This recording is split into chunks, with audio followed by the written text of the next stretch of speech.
But I'd like to move to Michigan, but my boyfriend is going into additive manufacturing.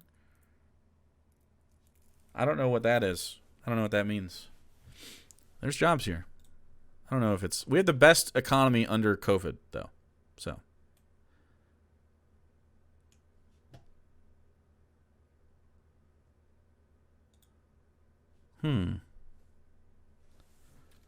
Food, water, shelter, education.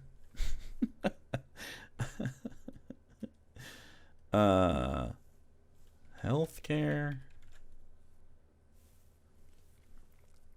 Average hospital cost of having a baby in the U.S. without insurance is $30,000. Yep. Yeah, legal weed is also a selling point. We have that. RGB's argument against Roe was that she felt it was wrongly argued. She felt the privacy argument was faulty and easily overturned. She wanted to use an equal protections argument. She also thought that it should be legislated and not argued in the courts, I think. At least that's what it sounded like she was saying. But I think, here's a hot take. Maybe I'm crazy. Well, first of all, let's talk about our options here. Option number one, which is the least likely to happen. The Democrats get balls and do what's needed in order to protect this, since they have control of everything. Probably not going to happen. That's option number one. That'd be the easiest one for everybody. Just take care of it, because you should. Well, we'll get that out of the way right now. Option number two. Roe v. Wade goes down. It goes to states' rights. The states' rights kick that around for a year or two until there's a case, and eventually it gets taken back to the Supreme Court. It's argued again in a different way. Kind of good, but I don't like our justices. Option three, same exact thing, but the lifetime terms of the justices come to an end. Some of them. Not all of them, but some of them. And then we install new people. Option 3 sounds pretty good. Like if their natural terms come to an end on this mortal coil. I mean, think of the good stuff that could happen. Think of all the good things that could occur. Also, the policy that I would have in place for the Supreme Court would be... there must be a judge in the system. You cannot make. Well, this would be for everybody, but you can't make money from any outside source besides being a judge, obviously. But you can't be older than 65. Like, that's just what it is. You can have your term for 30 years, but you can't be older than 65. I don't care. In fact, I would do 10 years, but in every 10 years you rotate one of them out. So every year you rotate one of them out, starting with the oldest from right now. Well, we've talked about this before. Here, I'll show you.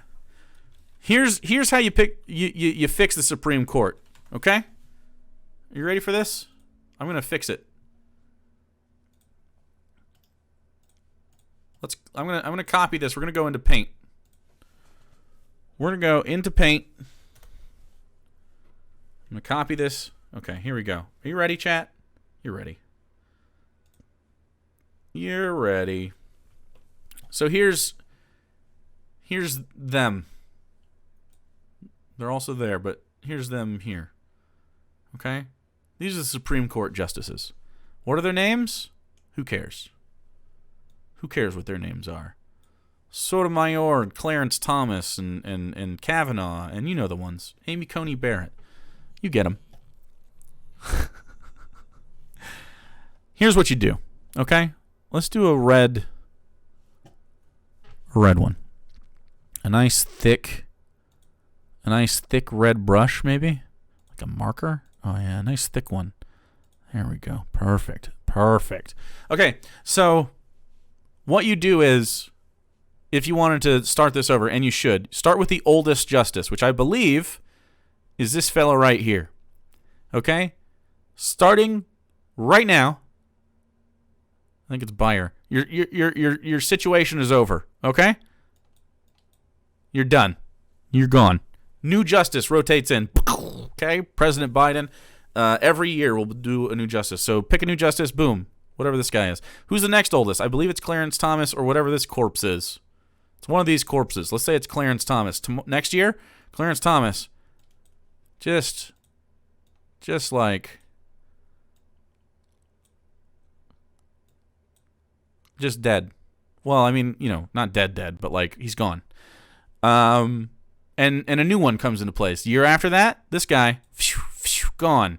New one in place. Next one, who looks old? Kagan? Elena? You're fucking gone. I don't know. And then the next one comes up, right? You see what I'm getting at? Right? So every year we have one out and one new one in, and their term limit is 1, 2, 3, 4, 5, 6, 7, 8, 9 years. So whenever they get voted in, and they can't be they can't be older than, I guess, 56 when they get voted in. 56 is the oldest you could be to be voted in to the Supreme Court, because you can't be 65 years old. Okay. So none of these people. Next up, I think it might be you. You're gone. Oh, no. And a new person takes your place. Uh-oh, it's you, Roberts. Now, next person. And then you look older. You're gone. New person. Then you, and then I assume you. You get it? And then we'll just have a whole new one. That's it. That's the whole thing. Whoever's in charge gets to put them in. I don't care. Okay? As long as they can't take money from people, they should rotate out. Now, it shouldn't be just the executive branch that does that. We could talk about the structure of that another time, but that's how it should work for term limits for justices.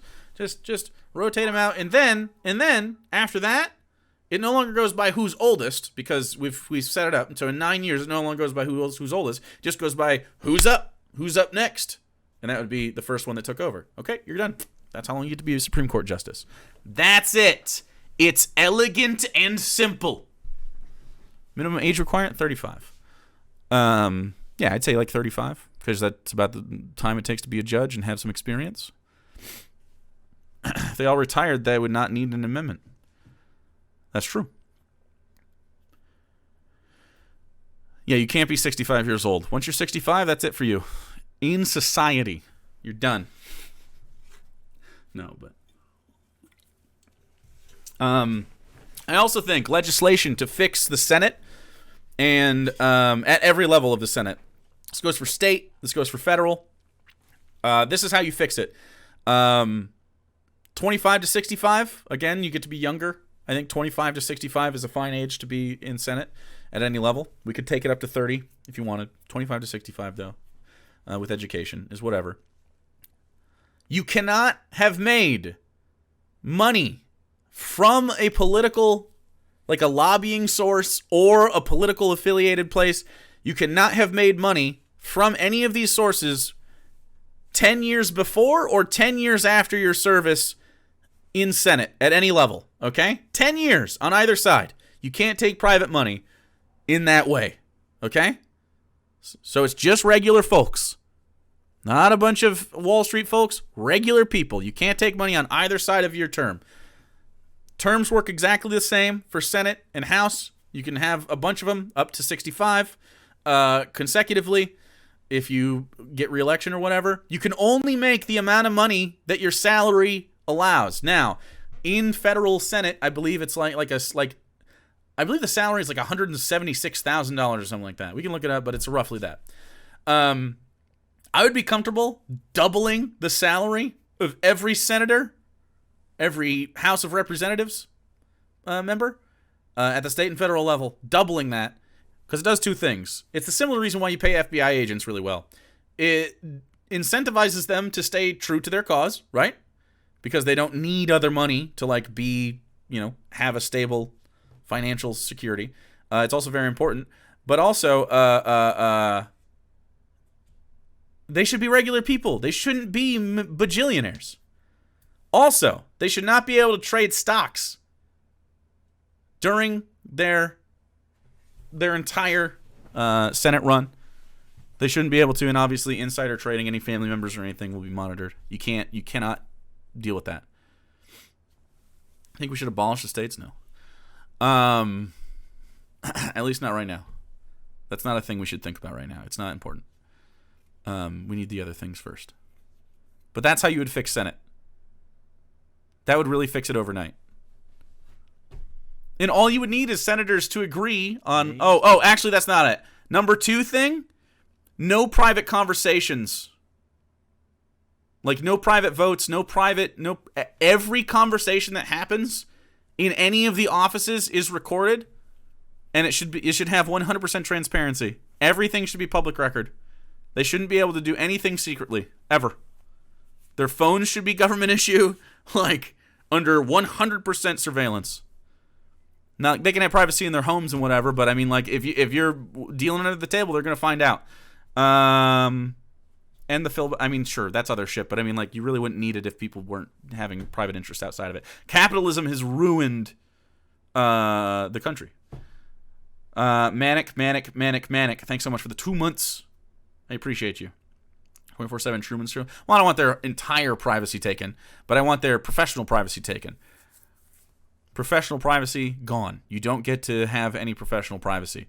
And if you are found on your private stuff to be, like, doing any of that, you lose your seat immediately. It just is what it is. And again, you can't take private money 10 years after your service. I'm fine, by the way, with a pension. Like, for every year that you get reelected or whatever, I'm fine with that many years of pension or whatever happening, or half those many years. I don't know how you could fix it out. I'm 100% fine with everybody being taken care of that is involved in the statesmanship of being in Congress without any outside money influences. No private conversation. I want to know every time Ted Cruz watches gay furry porn. Maybe, yeah. Can we start with them? Not all be walking corpses? Well, that was already a thing I said, because I put the limit at 65. So there you go.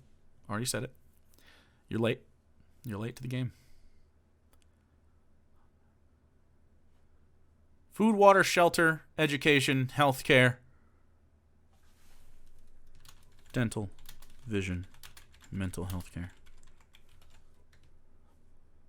Yeah.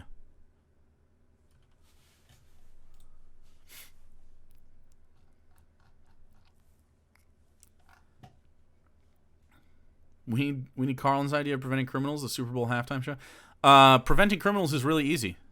You simply take care of their survival needs and allow them the mobility within the system to move up and around to wherever they think they would like to be.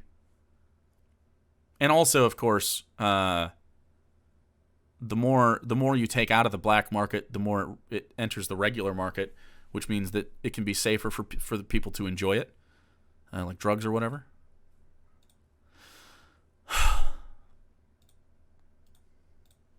Anyway, because a lot of people get, most crime is to make money because we need to survive. That's really what it is. The rest of the crime is crimes of passion, crimes of accident, and greed. That's really all of those, right? Although I guess you could say just like violent crime is sort of not crimes of passion. So I would say there's definitely a contingent of people who just are fucking evil, but like rapists or serial killers or whatever. But like those are aberrant, and those would happen in any society. It's sad, but it's true. However, serial killing is often. I mean, there's very few serial killers, if any, that when the research comes back on them, that they had a good upbringing that didn't have any problems or trauma involved with it. Like the Jeffrey Dahmer stuff was wrong. He had abandonment issues. Like there's all sorts of them.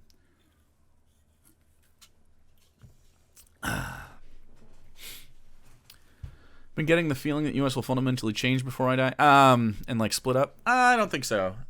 Maybe. What I think is more likely is, by the way, someone did a TikTok recently that said that was projecting boomer deaths by the next election in 2024. A lot. There's a lot of boomers are going to be dying in the next couple of years, especially with the COVID thing happening. They're becoming a smaller and smaller contingent of the voting apparatus, and this is them trying to maintain control. I mean, you see all the people in charge of us right now, right?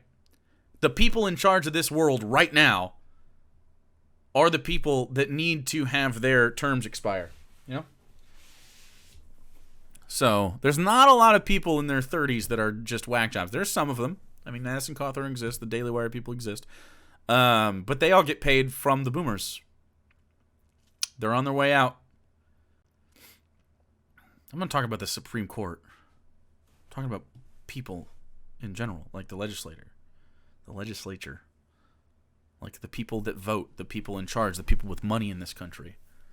The last vestiges of the boomer legacy. What we need to do, I'm telling you, we need to outlast their fucking asses. That's really what we need to do. With a coalition. There's a contingent of people on here, on the internet, in lefty spaces. There's the good ones, and then there's the bad ones. The bad ones are like, voting doesn't matter at all. Only do, like, a riot or something. And then there's the bad ones who are like, the only thing that matters is voting. No riots. No do the bad. Those are mostly liberals. And then there's the rest of us, which I think is 90% of the left. Both, please. Both. Hey, chat, can we do both? Chat, do you think we have room for a little bit of both? You don't want Hannah for president. No shade to Hannah. She can't handle that kind of stress. You don't want that. Shit, I don't even want it, but definitely not her. She deserves to be happy, not in charge of your ass. Both. Both those things. Maybe we make them a little bit physically uncomfortable from time to time. Maybe also we show up and vote because we have the system and we have the outside of it, the system. We have both. A little riot as a treat, yeah. Why choose do both? We could do hot chip and lime. We can do them both. It's not like they won't sell you moonshine, flammable socks, and Bic lighters if you voted. That would be both. Not even a little bit of column A and a little bit of column B. Both columns A and B. 100% of them. We vote hard as fuck. We vote hard. We need to. Especially in your local elections. Especially in them. Also, we need to run more within the system. Leftists should gain power. Actual power within the system. Those that can stomach dealing with it need to be in state office. Need to be at the national office. We need this. We can't simply be outside the system and ask liberals to meet us in the middle. We need to just beat them.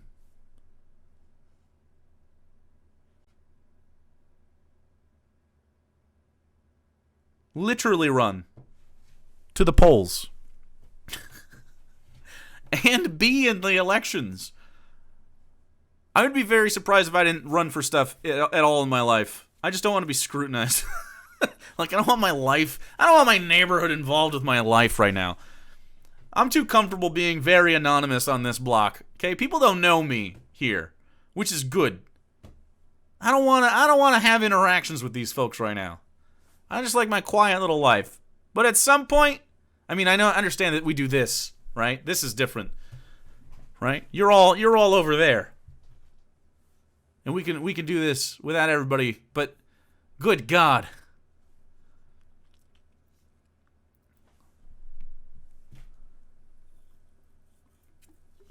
Take over the Dems instead of creating a third party. I mean, I don't care what happens. Simply become a viable political force. If we have to caucus with the Dems, we caucus with the Dems. That's whatever. It doesn't matter what the Democrats are right now. It matters what they will be. It matters where they get votes from and how they make their money and who's in charge of it. It's not like the people in charge of the DNC are there because they were anointed by some god. They're there because they're the people available for the jobs. And they have relationships with the elites that are in charge of it. All it takes is being the people that get picked for those jobs and changing them from the inside, having your politics, our politics, with actual power. This is the difference between the left and the right. The right understands that they don't have to nitpick with each other. They can just say they don't like stuff. That's what the right has. That's why they have political power. It's very easy to say, I don't like stuff. This is why stuff is wrong. And people go, okay. They don't think about it. Everything we have is nuanced and hard to understand with more than a sentence usually. Which is why we have to change that. We have to get to the point where we stop nitpicking. This is what I was saying. Don't bog down the abortion stuff with gender stuff. Irrelevant. Make gender stuff about one thing. Freedom. That's it. Not about anything else. Not about validity. Not about like the arguments, really, unless you want to have that conversation. But really, on the national level and for normies, it's about freedom. That's it. It's about nothing more than the ability to live your life and look the way you want and be called what you want. Just freedom. And then they can say, well, I have the freedom not to call you that. And you'd be like, yeah, sure, but I don't have to fuck with you then. Like, that's it. You just can't legislate me out. That's what we need to talk about. It's about freedom. Our politics are about freedom. They're not about ethics and morals and feel-good shit, even though that would be the outcome. They're about freedom. Having the freedom to go get health care when you need it. Having the freedom to be able to go get education where you want it for whatever you want it for, irrespective of the amount of money that your parents made. You shouldn't be locked in to a lot in life simply because your parents didn't do well under capitalism. Isn't that anti-capitalist? Shouldn't I be able to work hard and get to where I want to be? But suddenly, if I have poor parents, I can't do that? That doesn't sound like a meritocracy to me. I thought that's what they wanted. It also doesn't sound like a meritocracy to me if not everybody starts at the same starting line. A true meritocracy would have the market for things that we want, but would have everybody's needs taken care of so that those who were truly the best for whatever we needed, the best basketball player, the best architect, the best doctor, those people would actually rise to the top because it wouldn't be about where they started, it'd be about where they're headed. If you're a good capitalist, wouldn't you think that maybe capitalism exists in a better place if the markets are only dealing with things people want? Because if they need things, you have to get in the way of ethics. You have to try to draw capital out of people, and the entire time it's complicated. You have to lobby people. You have to fight with lawmakers, scratch and claw for capital. But consider this. If you're a billionaire and all the survival needs were met for everybody, the bill wouldn't be on you. It might eventually feel that way, but over time, the consumer base being risen up to a viable level, able to actually have the money to be able to buy new cars and new phones seasonally, to be able to buy fast fashion all the time, to be able to, and hopefully an ethically sourced situation, to be able to go out to eat more often and go see movies and enjoy entertainment, to be able to go vacation and be tourists in places, to be able to have those families you always wanted them to have, conservatives, capitalists. 38% of all divorces happen because of financial distress. More families exist, more babies are born, more nuclear families happen. There's really only one reason to keep the working class below poverty or around poverty, just hovering, just treading water. There's only one reason, and that reason is simply so that those that own all the means of capitalism can maintain that power.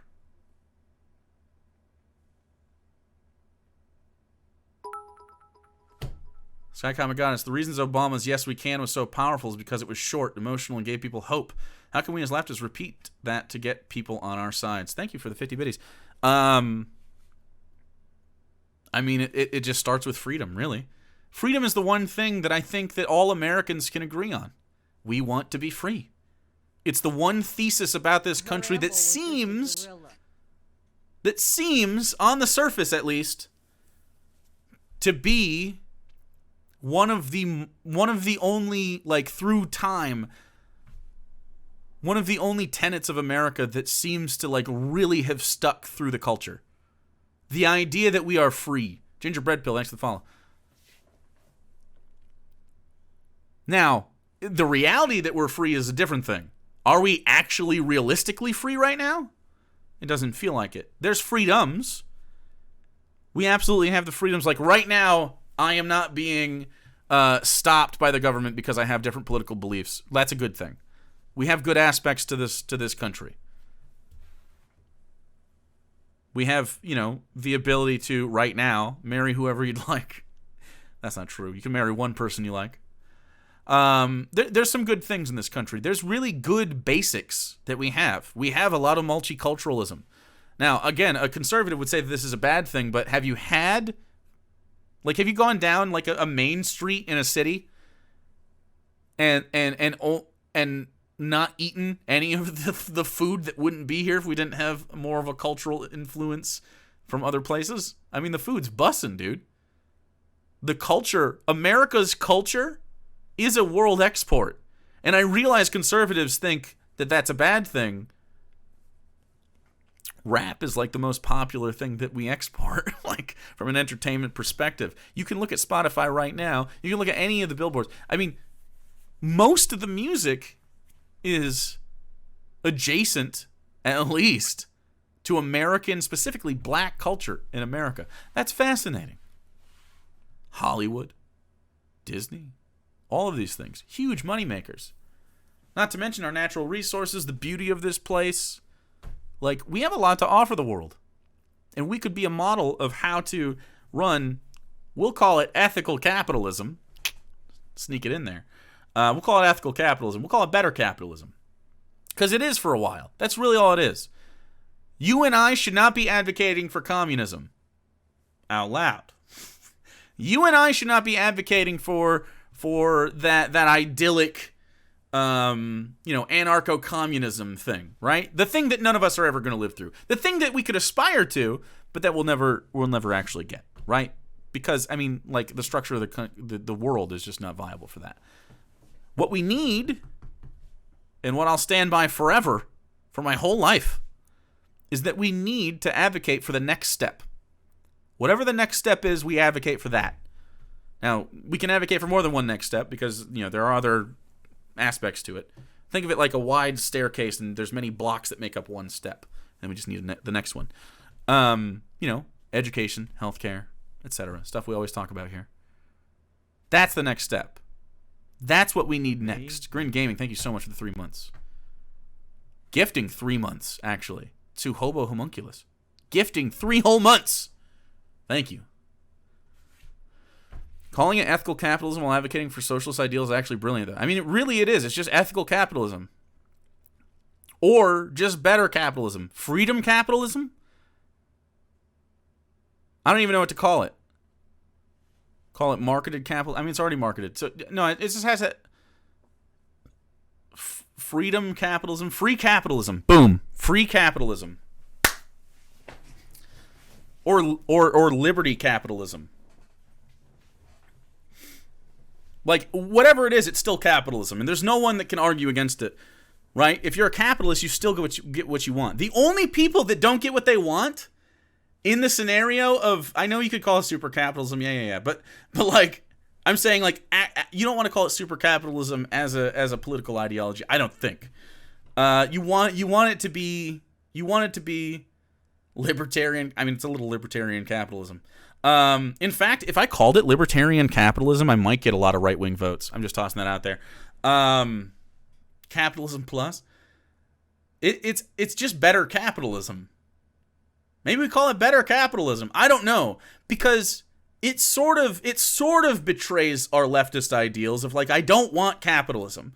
However, if I can successfully divorce capitalism from survival, that is the ultimate goal politically for me in my lifetime. Even though, obviously, like pie in the sky. Say I could be politically relevant tomorrow in the system, that would be what I advocated for. I'm not going to tomorrow, but like that's what I would be. That's my goal. And I think that's what our goal as leftists should be. Is capitalism prime. Just make them like it's mega capitalism. You simply can't tell them that they're wrong 100% about everything, right? Because capitalism affords them certain conveniences that they've gotten very used to. Amazon's a great example of this. Like, extreme convenience is the enemy of the American worker. But we need to get to the point where we understand that a little bit better. Like, we need to move forward. I mean, this doesn't even solve all the problems. Divorcing survival needs is obviously number one. But I mean, like, the way that we do contract work in the country is bullshit. The way that we do employment in the country is bullshit. The way that we don't allow just like that unions are a thing we have to fight for is bullshit. There's lots of other stuff after you get past that you can still advocate for and still have plenty of motivation to get towards, and you just chip away. But number one is survival necessities. Fair pay, absolutely. High growth capitalism, holy shit, that's actually crazy. High growth capitalism. Whoo! I think free capitalism might be the best one just because it sounds cool. Free capitalism. But I think that if you use the word free, they will just say, because they want a bunch of free stuff. You know what I mean? So I don't think that's the play. The gig economy. Oh, yeah, all sorts of that. But think about this. If your survival necessities were met, would being an Uber driver or a DoorDash driver suck as much? If you were just doing that so that you could buy stuff you wanted? Of course not. I think the gig economy survives under better capitalism. Liberty capitalism?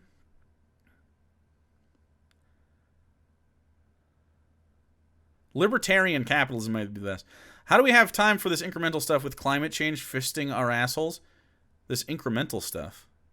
What do you mean time for it? Okay, so you're letting good or perfect get in the way of good, right? Like, yes, climate change is bad. Yes, it's going to get worse. You know what's even worse? Not getting anything done because you're not willing to do an incremental step. Instead, you only want to throw haymakers and Hail Marys and hope for the best. That is not a good... Let's break this down into a sports situation. You ever watch football, chat? I know that not a lot of you are sportsers, but it takes 2 seconds to consider. Not a lot of football teams throw a single pass and score. It happens sometimes. Okay, but don't worry. The Republicans I'll be talking to will understand. It's hard to throw a Hail Mary as your offense. It can work. I'm sure there are games that could happen where you only throw a single pass downfield and you get a touchdown and that's it. Most situations of football, you've seen football enough, chat, even if you don't watch it. You understand a play happens, they move a little bit, they stop. A play happens, they move a little bit, they stop. A play happens, they move a little bit, they stop. Sometimes a big play happens, they move. Sometimes the defense stops them and they go the other way. Happens. This is the political process. We simply need to field a good team, chat. One that works in the same direction and is trying to do the same thing and trying to get the same thing done. It may be an incremental step, but wouldn't you rather, if you're looking at a staircase, would you rather jump all the way to the top in one jump, right? It'll be incredibly hard, but you have to bet your life on it too. I'm going to clear 10 steps in a single jump. Sure, could it happen? Maybe if you're a crazy athlete, maybe. Or you could bet your entire life on, I'll try the staircase and just try to walk it. Now, understanding that someone's going to try to keep you from moving up. But guess what? If you and a buddy and another person try to push against walking up the staircase, that one person keeping you from it, you're going to get it up the staircase. One of you may even fall. But you're going to get up the staircase. That's what I'm saying. You could do a standing 10-foot jump, alley cat, you should go to the NFL immediately. I don't believe you. I don't believe you. I've seen J.J. Watt do some crazy shit. But I don't think that's on the just that good. I don't know about that. That'd be crazy. You should be an elite athlete immediately. You should go into any sport you want. If you can do a standing 10-foot, not even just straight up 10-foot jump. It's also like a 10-foot horizontal jump. Insane. Prove it or good bad.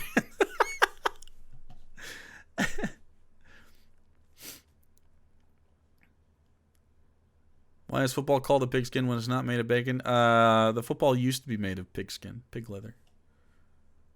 Progressive always net beats conservative in the grand scheme of things anyway. That's true. And that's why we have to keep moving forward. It just has to happen. Must see. Capitalism, comrade? You didn't spell comrade correct. You didn't spell comrade correct. It's an incorrect spelling. What makes this capitalism, though? You didn't do anything. It should be like a...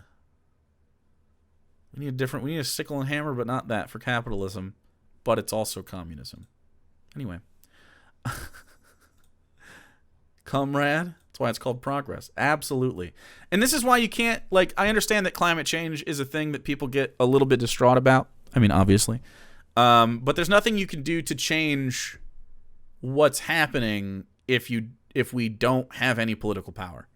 It just is what it is. So we need to get political power. Because although they say irreversible climate change, that's true right now. It doesn't mean it's true in the future. It also doesn't mean that the irreversible nature of that is not livable moving forward. And it doesn't mean that over time we can't undo it slowly for future generations. Maybe you and I will have a very tornado-ridden existence. Maybe that's what's going to happen. Is what it is. But maybe our grandchildren don't have to. You know what I mean? That's the point. That's what we fight for, is the future. That's the whole reason that we're leftists, right? Leftists selfishly wanting communism for themselves right now her ramble was just a good is making us lose in places we should be winning. Thanks for hanging out, Super Plink. Also, parts of the world will actually become more livable, too. Some of it will, yeah. More livable as we move up north a little bit more. But, obviously, it's not ideal. We want... Maizelbub. Screw Bucket. Thanks for 13 months. Holy hell, a year. I know I'm super late to the stream, but hey, take my money. Hey, thank you. We're moving on to the next piece of trash anyway. I got sidetracked on a fucking... I'm just preaching to the choir here. Although, I hope that some of you understand what I'm saying. It seems that you do. We need to message better. I've been talking about this for a while.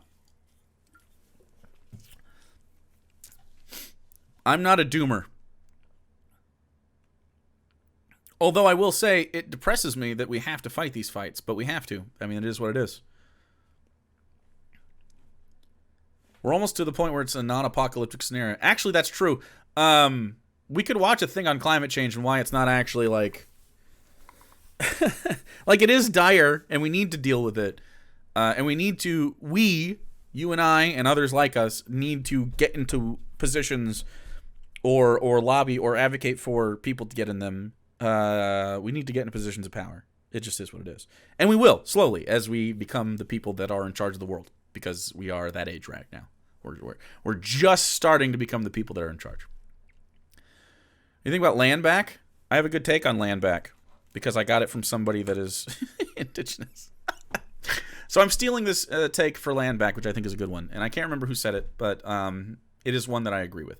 Land back is not about a specific physical piece of land being given back to, First Nations people, indigenous, however you want to cut it. The native population of people that live in America or in Canada or wherever land back is being talked about. What it is about compensation for that land and the ability to sovereignly run the land that you currently have without without the U.S. government basically cordoning you off without any interaction whatsoever, just to fucking die and starve and be harmed by the government that you're surrounded by. It's about giving the value of the property taken back to the communities that still exist, and them being allowed to basically make revenue off of the land that was taken. And I think that's entirely reasonable. It's an investment in the future, and it allows these communities to have financial futures for themselves, and allows them to self-govern. And I would not be opposed, personally, to a situation where it's like a state within a state. Like, I would be fine if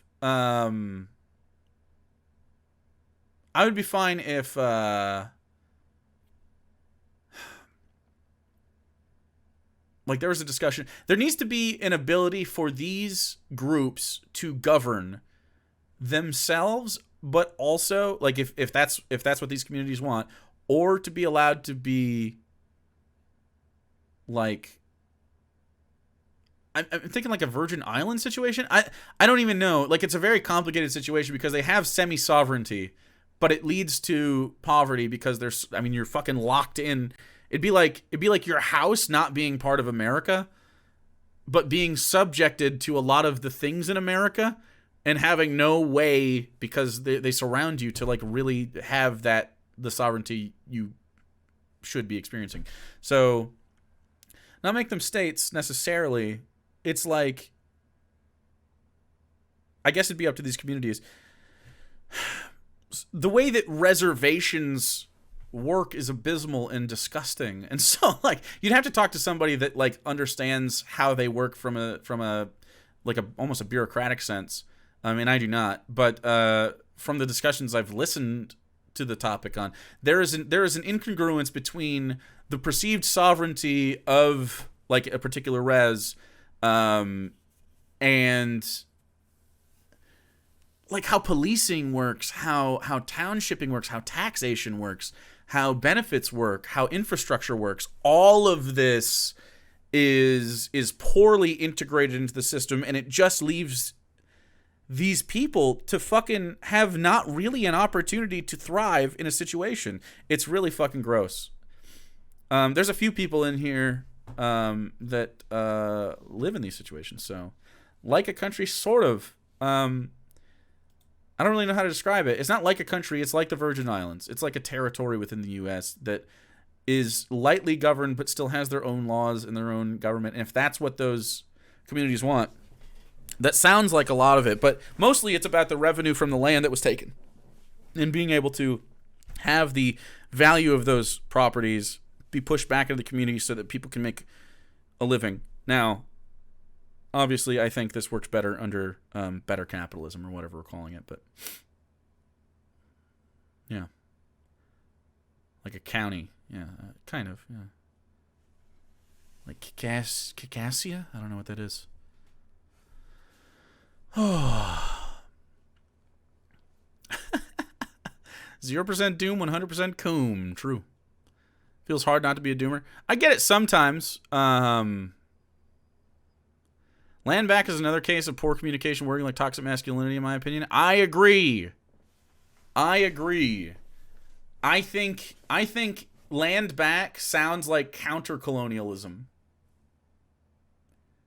So no retroactive honoring of treaties? I mean, you can absolutely do that. It just depends on most land back advocates that I've seen don't actually want, like, physical land. Most. I'm sure some do. And some probably have a very good case for it and should probably have it. But most just want if you're going to take that land, because a lot of that land has already been developed by the U.S. government or private interests or the colonizers anyway, and you wouldn't really want it. It's not like culturally significant at a certain point if there's a factory on it. You know what I mean? So it just depends on what's on the land and what you're talking about. It's case by case. Totally depends. You're going to have different tribal disagreements. You're going to have different governmental disagreements. You're going to have different cultural disagreements. So it's whatever. But most land back discourse revolves around that was theft. We should be compensated and invested. It's very similar to reparations for the black community that descend from slaves in America. It's not about like just cut me a check. It's about invest in the communities and make sure that we get the equivalent of 40 acres and a mule and get, our communities were set back because of this. It's all part of it. So, why do we suck at messaging? Because it's easy to be correct. It's not easy to be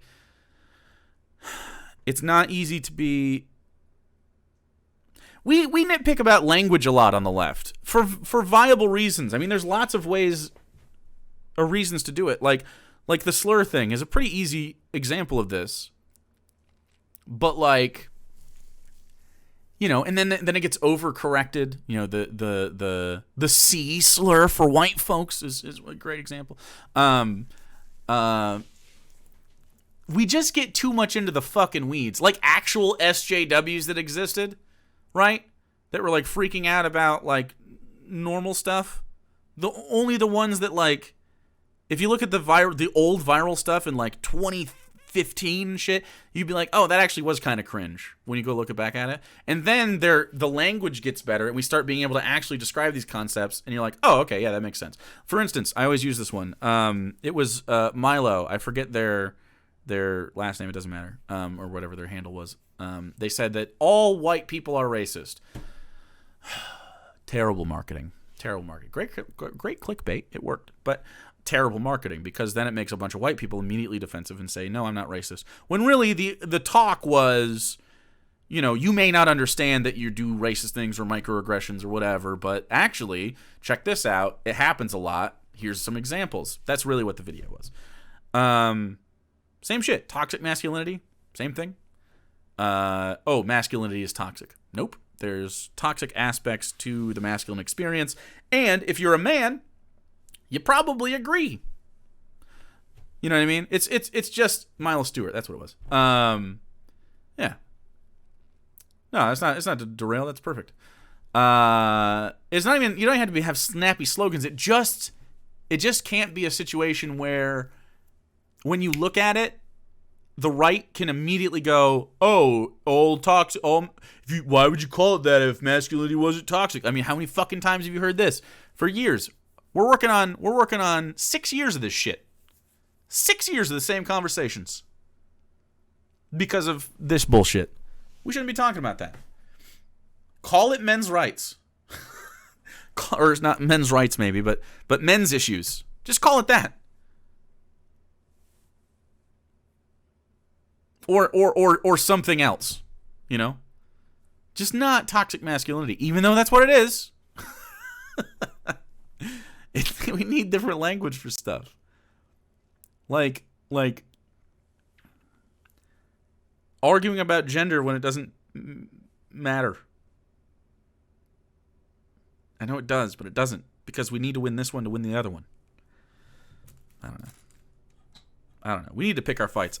A lot of people get drawn into the goalpost shift, guys. Some of you are guilty of this. You ever been talking to somebody and they bring up something else and you argue with them about that? You've lost. It's already about something else. If you got dragged into a trans debate because you were arguing abortion, you got shifted and you lost. We got to stop doing that. We got to stay on task. No, we're not. We didn't miss Gordo. We're good. We're good.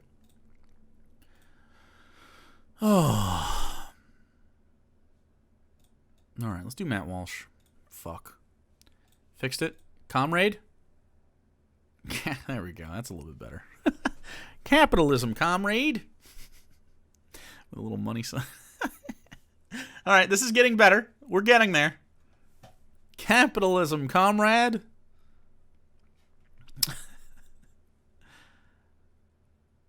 I don't know. Close. I like this, though. Guilty as charged. I have a lot of opinions in a short attention span. Exactly. It happens. Stunlock? Not really. I was always on topic. I just want to talk about that shit because I haven't been doing trash recently, and I think all my takes should be out there at this point. We'll do Matt Walsh in a second. Remember to include a T. Do you hate freedom, bro? I mean, it really is about freedom. It really is. All of these discussions are about freedom. We need to really hammer that forever. Tell all the leftists. Tell all your favorite creators. We need to be talking about freedom and only freedom. All of it comes down to that. It's very easy to get center left, center right people to agree with freedom, especially the libertarian vote. Oh, the right wants to ban weed? I want the freedom to smoke weed. It is what it is. I want the freedom to fuck anybody I want with as minimal consequences as possible. That sounds pretty fucking dope. I want the freedom to be able to have the financial stability to have a family. Wouldn't that be dope? Wouldn't that be great? Holy shit. I'm freedom pilled, baby. That's right. Chad, are you freedom pilled? What if I want to wear a cute dress tomorrow? I don't, but what if I do? Freedom. Freedom, goddammit. I want the freedom to be able to collectively bargain with my employer. That sounds pretty free to me. I want to have more chips on the table. I want a better hand to play with. I want the freedom to live in any city in America because rental housing is free, or any rural area. I want the freedom to move around this country without needing 400 types of identification. Have you seen these fucking new IDs you need with the stars on them just to fly and shit? Where all you need is to like show that you have like a birth certificate or some shit? Why do I need so much bureaucracy to go visit somebody across the country? Huh? That's another thing. Too much government, and that's a Republican thing, and probably also a fucking Democrat thing. Fuck them. That's like, why do you know that? I want the freedom to be able to change my name without having to put that shit in the newspaper. That's my business, not the fucking community's. Be real, how would free rent work? Perfect. Great question. Free rent works like this. Any rental property cannot charge a tenant for rent. And how they do this is the federal government owns them and operates them. It is an investment in the populace. Now, you can still buy houses. I would still own my house and pay my mortgage just fine. But guess what happens if you don't allow rental properties to be commodified? Okay, and I'm not talking luxury apartments. I'm fine if you want to rent luxury apartments or buy them. Although I would not allow or like to allow rent, but I'll come around to it if your rent is a luxury place. Whatever. Everybody should have the ability to have dignity, safety, shelter, a warm place to sleep, a place to clean themselves up, and a place to take a shit.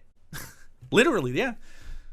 Place to have a small little place to be nice and safe. Everybody should have that. Anyway, you still allow real estate for private residences like houses and stuff. Totally fine with that. You can commodify purchasable property. You can't commodify anything that's rental. And of course, if you don't have the ability to, I guess we should talk about landlords. If you own the apartment complex or something, the federal government simply reverse mortgages it back from you. And you can get paid for the property retroactively. And you can also choose to, if you want to, stay a landlord and work for the government for a salary so you make double money. Or you can abdicate the throne, as it were. And instead of a landlord, by the way, it's a land steward. We've talked about this on chat before, in chat before. What a baby. He's looking around. He's being cute. And if you choose not to become a land steward, you simply just make money from the property you own forever. Well, not forever, until for like 30 years or 15 years, whatever you choose. Like a reverse mortgage. And then there's jobs involved with all the maintenance that's going to be needed to maintain a standard. But keep in mind, no one's paying rent in, so the average cost of rent, which this is amazing. Look at this chat. Average cost of rent. Look at this. The average cost of rent. Let's say in Michigan, just because I live here. Average cost of rent. Fuck. This is insane. The average cost of rent for a one-bedroom apartment in 2020 was $1,000. What the fuck? $1,100 a month.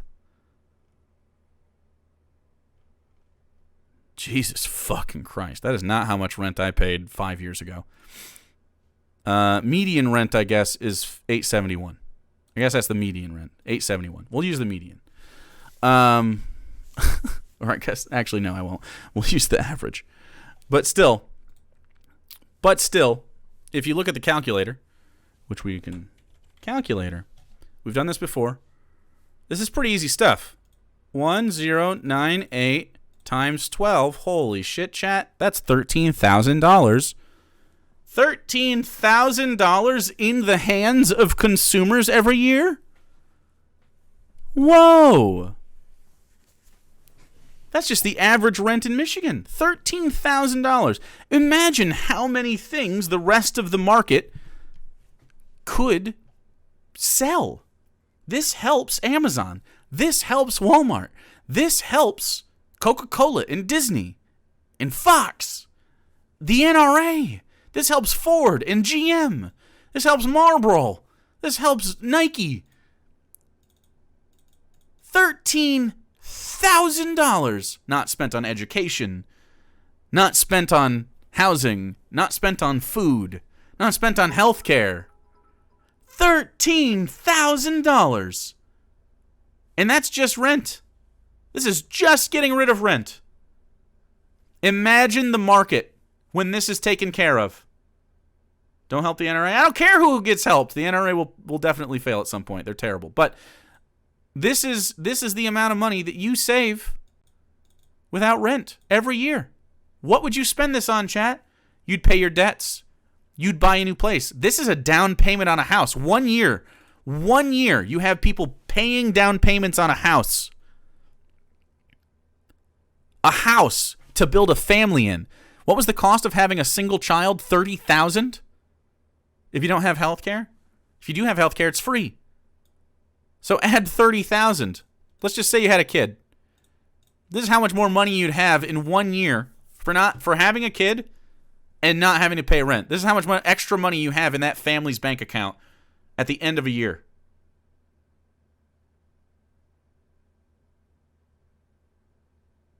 $43,000?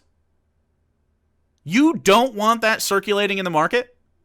You want that tied up in infrastructure we already have built? A thing we could federalize and a thing that all human beings deserve to have? You want $43,000 a year. And this is for everybody, times 350 million. Oh, weird. Oh, that seems like a lot. That's $15 trillion stimulus into the markets for stuff people want and don't need. I'm sorry, I'm just a better capitalist. I think that's just what it is. I might just be a better capitalist than these people. Don't commodify what people need, commodify what they want. We have another version of this. Capitalism, comrade.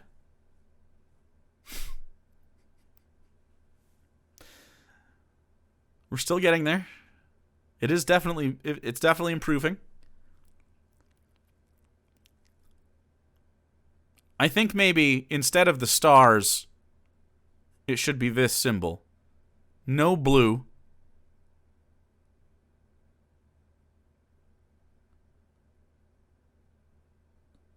We need an updated the American flag. It's just not a good look.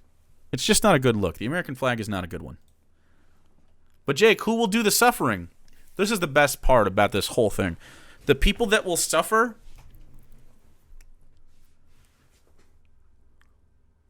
nobody. None of them. The U.S. GDP is 20 trillion, so that'd be incredible for us. Yep. Yeah. No one would suffer needlessly. They would only suffer for needs.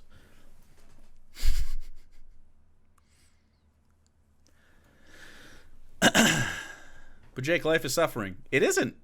Capitalism is suffering. Life is pretty okay. Life is just fine. Imagine all the reasons that you suffer for. Right? The only ones that would be left are interpersonal sufferings. No systemic suffering. That's the goal. I only want to be miserable because I am lonely or something. You know what I mean? I only want to be miserable because my I don't know, I got bit by a squirrel. That actually happened to me once. I fed it a cashew and he betrayed me.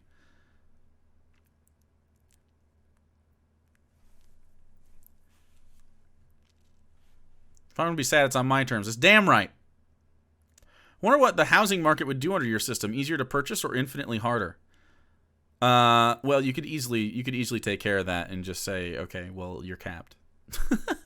The federal government will oversee how we value properties.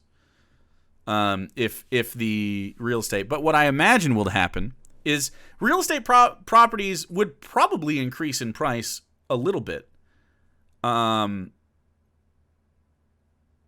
However, I don't believe that they would always be too much, because if people have more money, you can charge a little bit more for it, of course. In fact, most things would increase in price, but that's like fine with me if everybody has the ability to survive and it's only wants.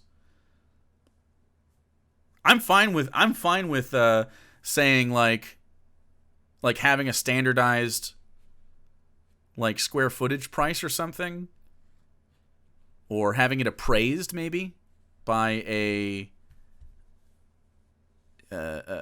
body of people that determine these things instead of dealing with the banks that make money off of these loans.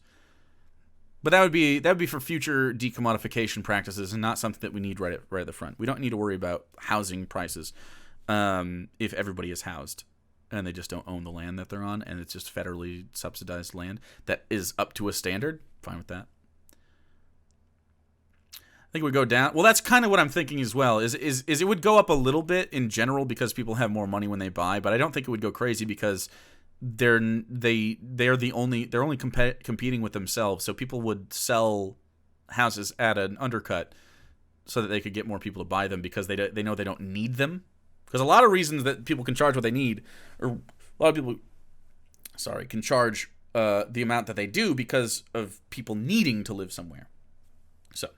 I think it regulates itself. I do think it gets a little bit more expensive. But at the same time, some shitholes for 330,000, some beautiful ones for 300,000. Makes no sense. Yeah, exactly. It's because there's no standardized practice behind it. But you could easily have an appraisal body exist within the government. Again, making more jobs that actually serve communities, and jobs that enrich people's lives beyond simply working to survive. Think about if you worked your job simply to have money to do stuff you wanted. Just tossing that out there. Or to get goal items like I want to buy a nice car. You know what I mean? You wouldn't even have to fight for $15 minimum wage as much. We should still have it. But the only reason we need to fight for $15 minimum wage is to afford rent and stuff. Minimum wage wouldn't even have to go up in that scenario. Frankly. Minimum wage could stay where it's at if you decommodified survival necessities. So it's not even like small businesses would have to pay more. And you would simply just have to take the bump as the federal government for a year to have that pay back half your GDP overnight. You know what I mean? Jake, without having to spend money on housing, food, or healthcare, wouldn't bosses pay less and the price of literally everything else go up because people would have more money? No. Because prices of things you need would be free. The prices of things you want wouldn't necessarily go up because the demand stays the same. The demand doesn't rise for things you want necessarily. Wage wouldn't have to be called livable anymore because you simply wouldn't need capital to live. Exactly. Now, I would still advocate for a minimum wage because you wouldn't want people working to barely have money to have other stuff. And I don't think the market would want that, right? This is just separating the market from people's lives. That's all it is. After the fact, you deal with the further complications. But like under a system like this, all you would have to do is make sure that, again, like the way that markets work right now, the way capitalists say markets work is prices won't get too high because they still want people's business. And I think that's right to an extent. You only have to make sure that nobody needs certain aspects of things. And this can change. You can determine something as a necessity for life later on, and it gets decommodified. Minimum wage could probably decrease. Most income goes into food, healthcare, and housing. I mean, I would never advocate for that because I always want people to have more money. But yeah, I mean, it would be a great way to get the capitalists in on this. Is like, I don't need to make more than $8 an hour or whatever minimum wage is if all my needs are met. You know what I mean? It just doesn't have to happen. You could make, what is $8 an hour?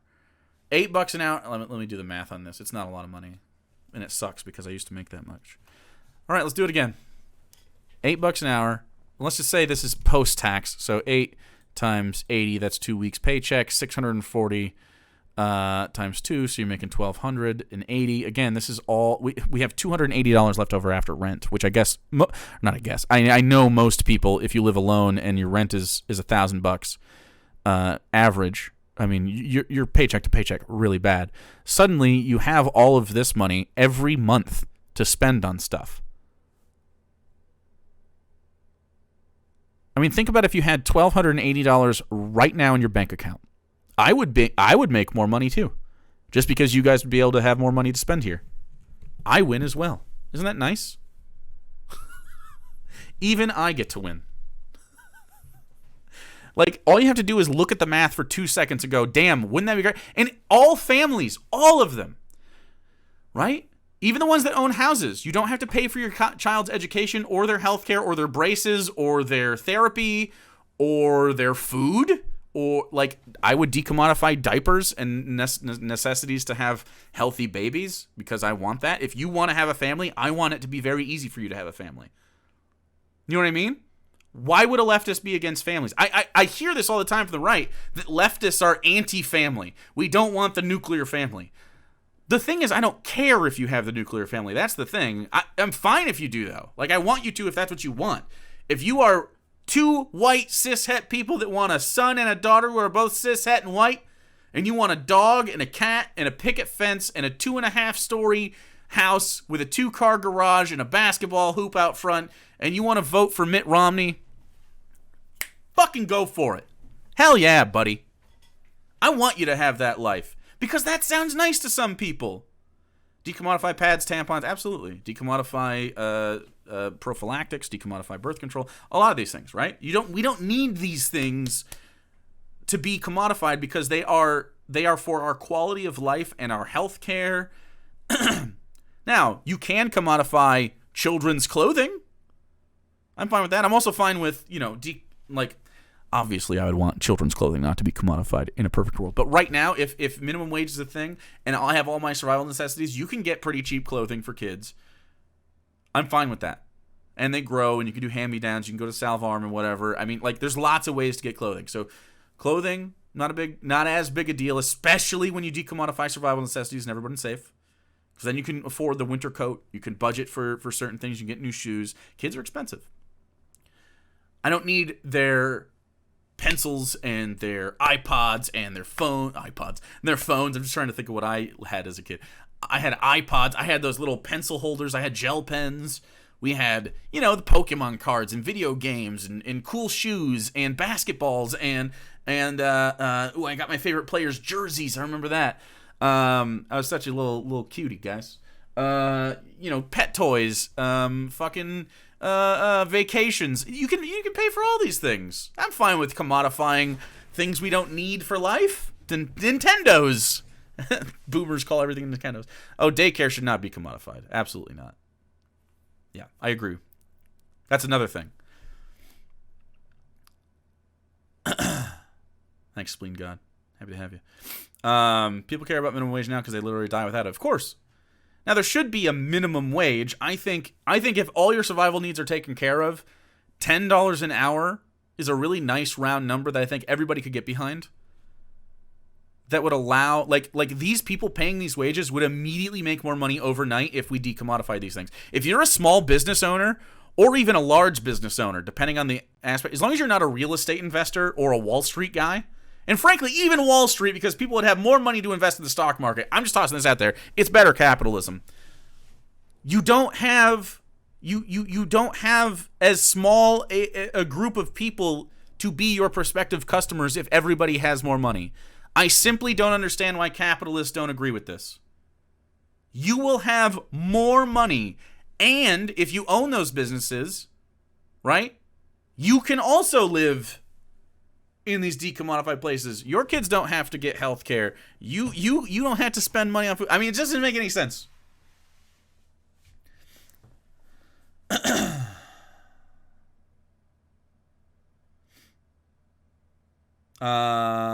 J.I. Law says people care about minimum wage. So someone who doesn't pay doesn't have workers, something like that. Yeah, but they need to pay for the labor, of course, and that's what you do. But again, I also think it makes small business owners more likely to be small business owners.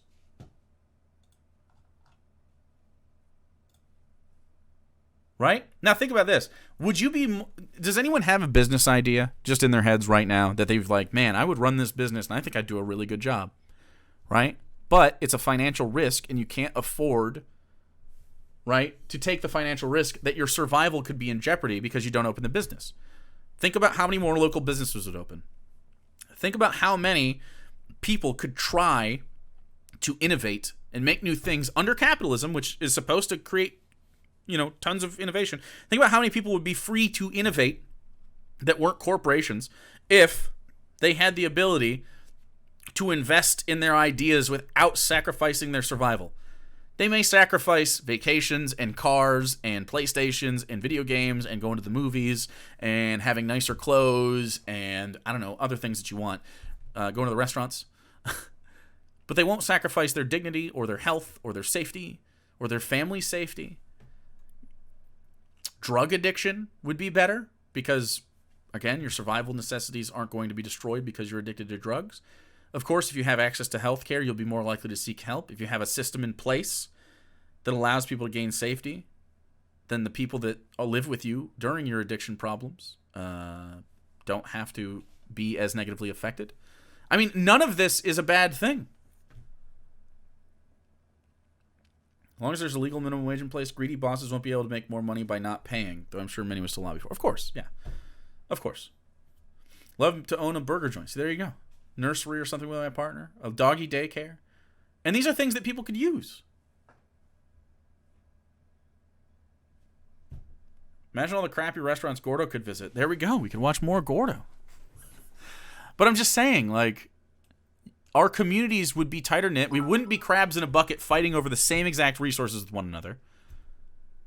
And think about this. If you support police, I mean, an obvious side effect of everyone being more financially stable is a reduction in crime.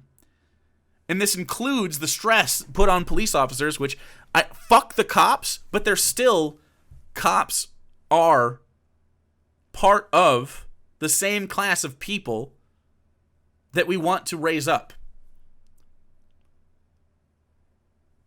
Now, cops should be fundamentally changed, and they shouldn't have the ability to murder civilians in the streets. And there's lots of reformation that we could make about the cops. But even cops as they stand now would be better. We don't even have to talk about cop reformation. We don't have to talk about defund the police. Because even under this situation, their lives are better. They're less stressed out. There's less crime. They have their survival needs met as well. I just can't see a situation. Is Sarah sending something to a friend again? Are you doing more downloads and shit? What is happening?